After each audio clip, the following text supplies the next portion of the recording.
Hello, everyone. My name is Larry Lunsford, and I'm here to talk to you tonight about a person by the name of David E. Taylor.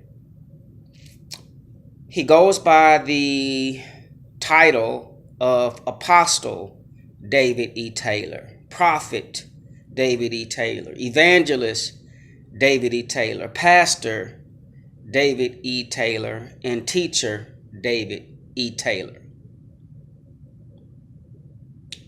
One of the things I want to say to you tonight before I get into this a little bit, I was just sleeping and I woke up and I heard God's voice very plain and very clear. And He told me to get up and put this, make a video of this. What He had spoke to me was anytime God gives a prophet a message, and He tells that prophet to take this message to a group of people, you could always tell that prophet's message by the condition of the people. For instance, if the people are in bondage and God gives a prophet a message to give to that people, the message is always going to be, hey, you're coming out of bondage. See, if you remember when Moses received revelation from God to go to the children of Israel who were in bondage, okay? The message was, y'all coming out of bondage. So Pharaoh, let my people go. Now, on the other hand, if God gives a prophet a message, and the people are living in gross sin, when God speaks through that prophet to those people that are living in sin, that message is, if y'all don't repent, you're going into gross and deeper bondage. Now that's the foundation of topic for my talk concerning David E. Taylor tonight. David, you know that I am a prophet. And you also know that my true gifting is to teach. God spoke to me, David, to come to you and to tell you that you've got people in your cult or your ministry, so you say, that are in bondage, gross bondage. You overwork your people 16, 17 hours a day. And listen, that is slave labor. You don't even pay your staff, and you dumb them down to volunteers. That's bondage. Especially if a man has a family, has a wife, has a mortgage, has a car note. That's bondage. You keep your people sleep deprived. And it's only mathematical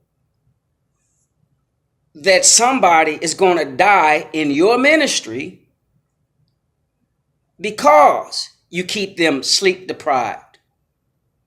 Again, I can remember Micah. I can remember Brother Bart. They went out of town on 0 hours of sleep. And I can remember the car flipped over multiple times because you kept them sleep deprived. And I'm hearing stories, even right now, about people working 10 hours a day in your cult, 12 hours a day in your cult, with no sleep. That's bondage.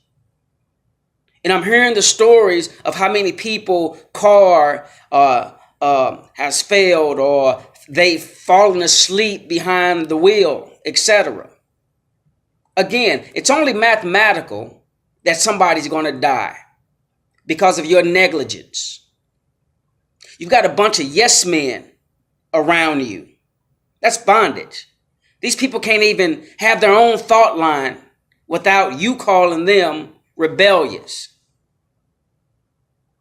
You shame these men in front of their wives. You belittle these men in front of the congregation before a crusade. Everything about you is foul.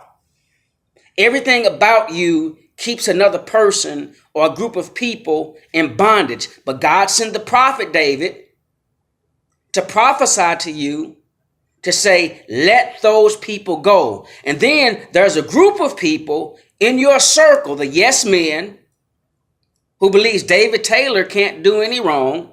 There's a group of women who believe David Taylor can't do any wrong.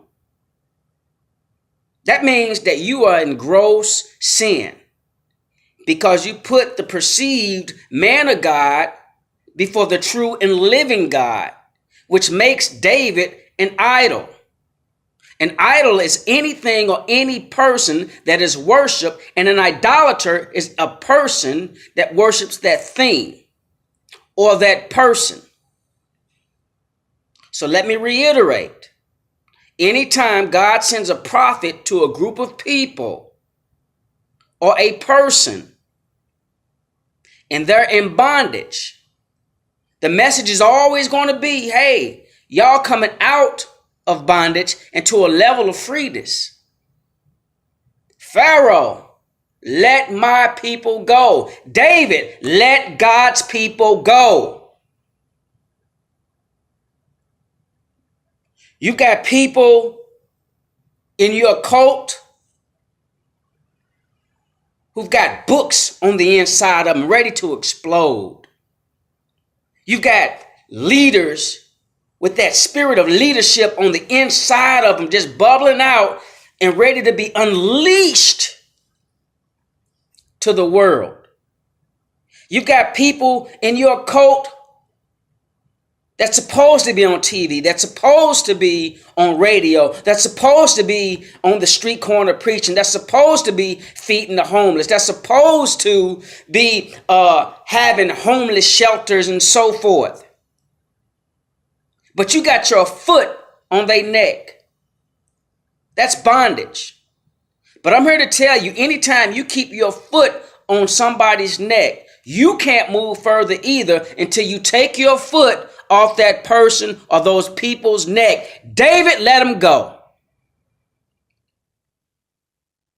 And if you think I'm joking with you, if any of you guys think I have, 2 sleeves with a trick up each one, bring it on. I would challenge you, David, with a man-to-man discussion, again, on any forum about your behavior. You've got those people in bondage. And you know it. And I'm here to tell you once and for all, and I'm not going to relent. You're going to see my face on YouTube over and over and over again. And I've got more people ready to join me. Let those people go.